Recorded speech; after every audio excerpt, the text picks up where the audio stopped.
بسم اللہ الرحمن الرحیم۔ السلام علیکم۔ آج میرا رشتہ آنا تھا۔ میں بڑی خوش تھی، مگر دل میں ہزار طرح کے وسوسے بھی سر اٹھا رہے تھے۔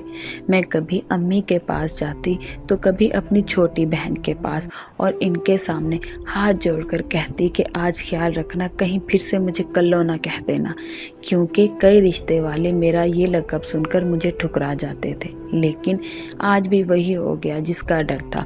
رشتے والی آنٹی بولی کہ اپنی بیٹی کو تو لے آئیں۔ امی میری چھوٹی بہن سے بولی جاؤ کلو کو لے آؤ۔ پھر وہی ہوا جو ہر بار ہوتا تھا۔ میں شادی کی عمر کو پہنچ چکی تھی، لیکن ایسا لگتا تھا عروسی جوڑا مجھے نصیب نہیں ہوگا، کیونکہ میں تھوڑی سانولی سی تھی۔ لیکن میری بہن بھائیوں نے مجھے کالی اور کلو کہہ کر پکارنا شروع کر دیا تھا۔ یوں ہی میرا نام مشہور کر دیا تھا۔ یوں میرا نام مشہور ہو گیا۔ اب جب بھی کوئی رشتہ آتا تو امی اور بہن کے منہ سے کلو نکل آتا، اور لڑکے والے مجھے ٹھکرا کر چلے جاتے۔ میں پھوٹ پھوٹ کر رو دیتی۔ اس بار امی نے مجھ سے وعدہ کیا کہ وہ میری شادی کروا کر ہی رہیں گی۔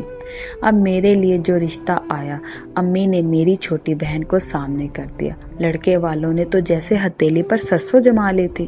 ان کی تو دلی حسرت پوری ہو گئی تھی۔ ایک تو وہ کم عمر تھی، دوسرا حسین بھی بہت تھی۔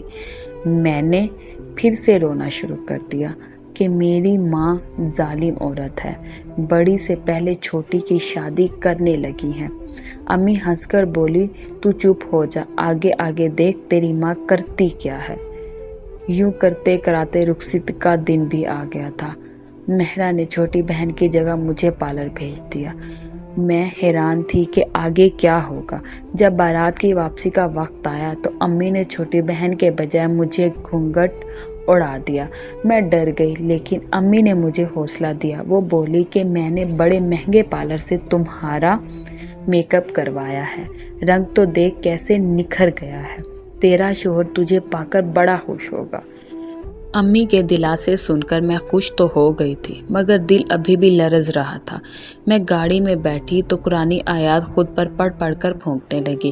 مجھے سیٹ پر بٹھا دیا گیا تھا۔ میں یہ سوچ رہی تھی کہ اب نہ جانے میرا شوہر مجھے قبول کر لے گا یا دھتکار دے گا۔ کمرے کا دروازہ کھلا اور میرا شوہر اندر آیا۔ وہ میرے پاس آ کر بیٹھا اور گھونگھٹ پلٹ دیا۔ مجھے دیکھتے ہی اچھل پڑا تھا۔ میرے شوہر کے چہرے پر غصہ ہی غصہ تھا۔ میں لرز کر رہ گئی۔ وہ بولا کیا منہ پر آٹا تھوپا ہوا ہے؟ تمہیں کسی نے یہ نہیں بتایا مجھے میک اپ پسند نہیں ہے؟ جاؤ منہ دھو کر آؤ۔ اب صحیح معنوں میں مجھ پر قیامت ٹوٹ پڑی تھی۔ میں ڈرتے ڈرتے اٹھی اور منہ دھو کر بڑی دیر روتی رہی۔ مجھے معلوم تھا آج مجھے طلاق ہو جائے گی۔ میرا دل چاہ رہا تھا کہ میں ساری زندگی باتھ روم میں گزار دوں۔ مجھے مجبوراً اپنے شوہر کا سامنا کرنا پڑا۔ میں کب تک بیٹھی رہتی۔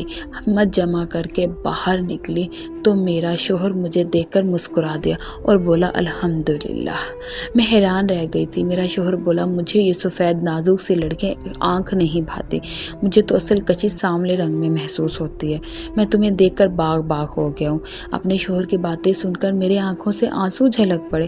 میں نے دل سے اللہ کا شکر ادا کیا تھا۔ سچی کہتے ہیں ایک انسان کی منصوبہ بندی ہوتی ہے، ایک اللہ کی۔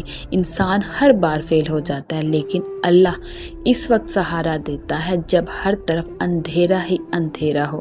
بے شک اللہ ہر چیز پر قادر ہے۔